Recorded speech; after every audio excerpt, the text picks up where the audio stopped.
नमस्कार। Class 10th में पद परिचय शीर्षक के अंतर्गत हमने अभी तक विकारी शब्दों का पद परिचय पूरी तरह से पढ़ लिया है।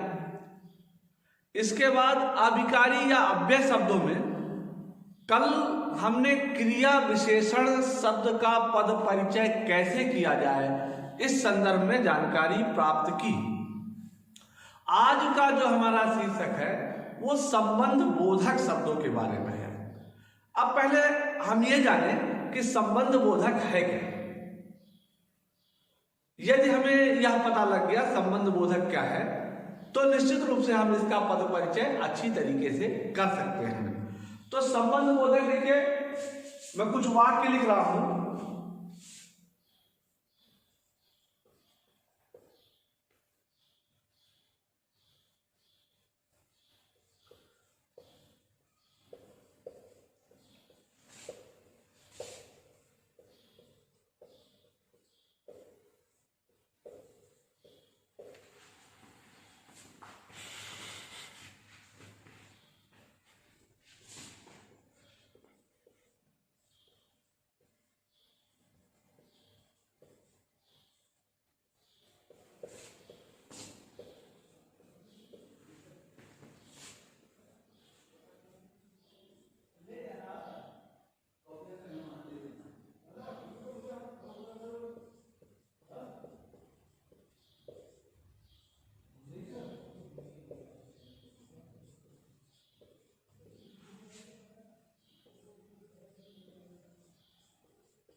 ये पहला वाक्य है, कुर्सी के ऊपर बच्चा बैठा है। पहला वाक्य, कुर्सी के ऊपर बच्चा बैठा है। तो इसमें देखिए कुछ ऐसी चीजें हैं के ऊपर। ऐसे ही दूसरा वाक्य है, कमरे के अंदर। तो के अंदर। ऐसे ही विद्यालय के सामने, के सामने। ऐसे ही सर्दी के मारे। अब ये के ऊपर, के ऊपर, के अंदर, के सामने, के मारे, ये शब्द क्या कर रहे हैं? दो संज्ञाओं को या एक संज्ञा एक सर्वनाम को जोड़ने का काम कर रहे हैं। जैसे देखिए, इधर की संज्ञा मैं इधर लिखूंगा, उधर की उधर। संज्ञा या सर्वनाम।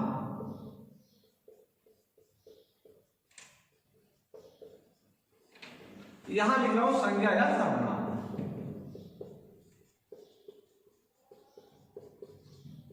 अभी देखिए किस प्रकार से ये शब्द जो रेखांकित हैं वो दूसरों को, दूसरी संज्ञा या सर्वनाम को जोड़ने का काम करते हैं। जैसे कुर्सी, कुर्सी क्या है? संज्ञा। पहले वाक्य में कुर्सी संज्ञा है।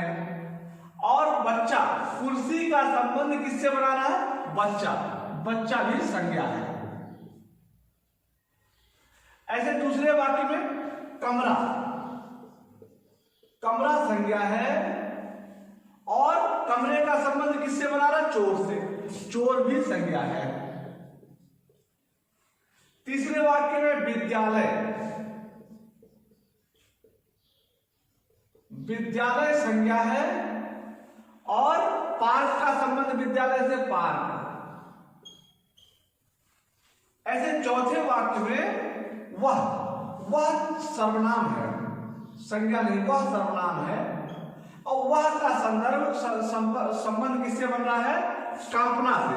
तो ये कांपना भी संज्ञा है। अब देखिए पहला वाक्य कुर्सी का बच्चे से यानी संज्ञा का संज्ञा से संबंध स्थापित करना है। दूसरा वाक्य कमरे का चोर से यानी संज्ञा का संज्ञा से।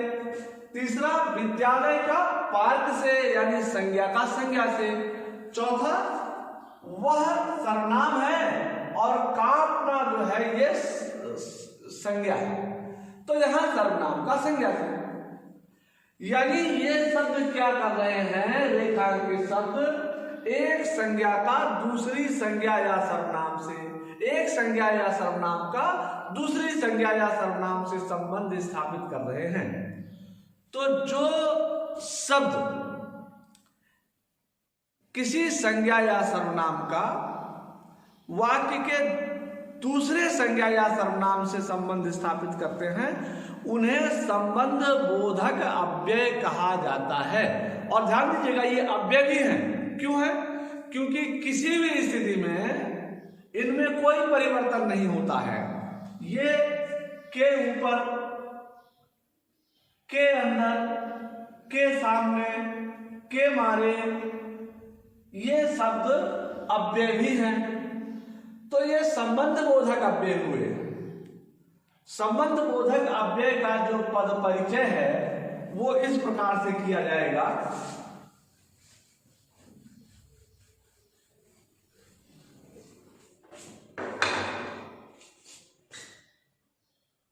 जैसे के ऊपर शब्द है, के ऊपर। अभी हम सिर्फ ये लेते हैं क्या क्या लेना है, इसमें कौन कौन सी चीजें आएंगी। तो संबंध बोधक में यही लिखेंगे संबंध बोधक। संबंध बोधक उससे पहले अव्यय लिख देंगे, अव्यय संबंध बोधक। फिर लिख देंगे किससे संबंध स्थापित कर रहा है। जैसे पहले वाक्य में के ऊपर का पद परिचय करना है, के ऊपर, के ऊपर, तो लिखेंगे हम अव्यय, फिर लिखेंगे संबंध बोधक अव्यय।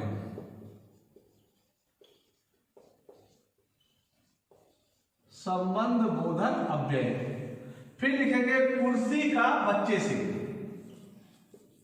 कुर्सी संज्ञा का बच्चा संज्ञा से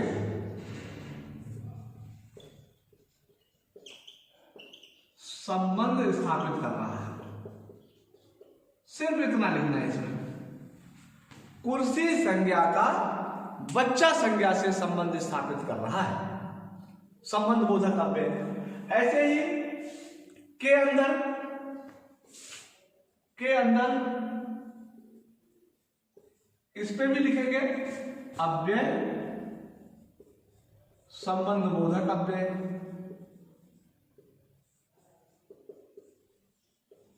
फिर लिखेंगे कमरे का चोर से संबंध स्थापित कर रहा है। ऐसे ही विद्यालय के सामने, के सामने,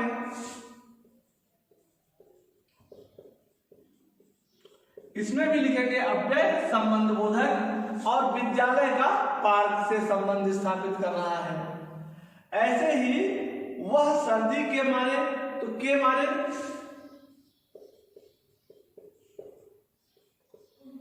यहां पर भी लिखेंगे अव्यय संबंध बोधक। लिखेंगे वह सर्वनाम का कांपना संज्ञा से संबंध स्थापित कर रहा है। तो इस प्रकार से इनका पद परिचय होगा। और कौन कौन से संबंध बोधक अव्यय हैं कुछ तो मैंने लिखे हैं, इसके अलावा भी लिख दे रहा हूं। के ऊपर, के अंदर, के सामने, के मारे, के आगे, के आगे, के पीछे, के ऊपर, के नीचे, के दाएं, के बाएं, के भीतर,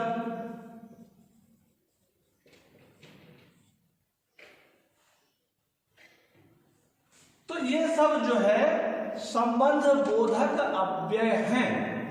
अब कई बार हम लोगों भ्रम हो जाता है, कुछ वाक्य ऐसे आ जाते हैं कि ये लगता है कि ये क्रिया विशेषण है या संबंध बोधक अव्यय है। इस संदर्भ में भी थोड़ा सा ध्यान दीजिएगा, नहीं तो परीक्षाओं में आप जो क्रिया विशेषण है उसको संबंध बोधक कर दो और संबंध बोधक को क्रिया विशेषण कर दो तो आपका 1 नंबर चला जाएगा। तो क्रिया विशेषण अव्यय और संबंध बोधक अव्यय कई स्थानों पर एक समान लगते हैं, उनमें अंतर क्या है ये देखिए।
अब ये देखिए,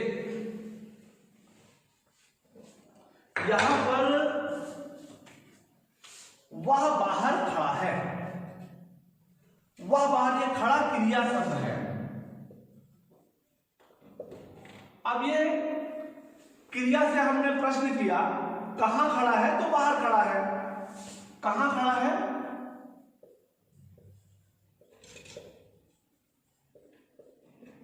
उत्तर मिला बाहर खड़ा है। अब ये स्थानवाचक क्रिया विशेषण हो गया, यह जो है स्थानवाचक क्रिया विशेषण हो गया।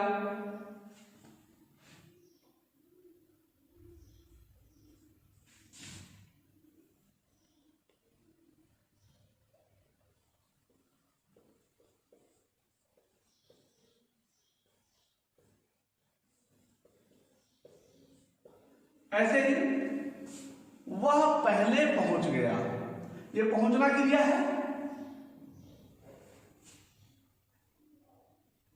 पहुंचना क्रिया की विशेषता पहले से पता लग रही है। हमने पूछा कब पहुंचा,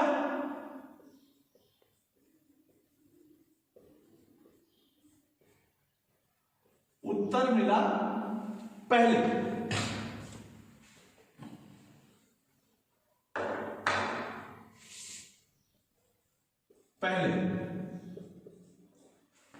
तो ये कालवाचक क्रिया विशेषण हो गया, ये स्थानवाचक क्रिया विशेषण हो गया।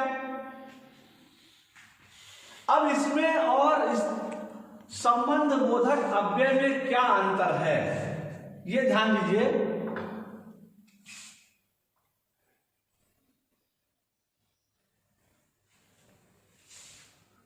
वह घर के बाहर कुर्सी पर बैठा है।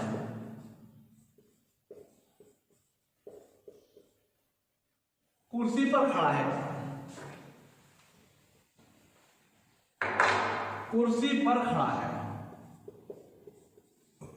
अब यहां ध्यान दीजिए, यहां बाहर आया, यहां के बाहर आया है। यहां पर सर्वनाम है खाली, उसके बाद क्रिया है, जबकि यहां पर एक संज्ञा का दूसरी संज्ञा से संबंध स्थापित हो रहा है।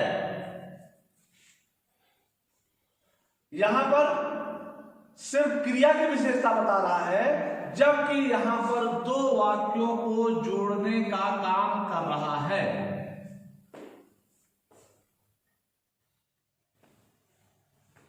अब जैसे मैं पहले पहुंच गया, इसी वाक्य को देखो, मैं उससे पहले या उसके पहले,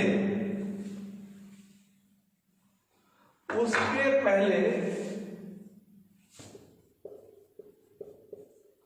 घर पहुंच गया।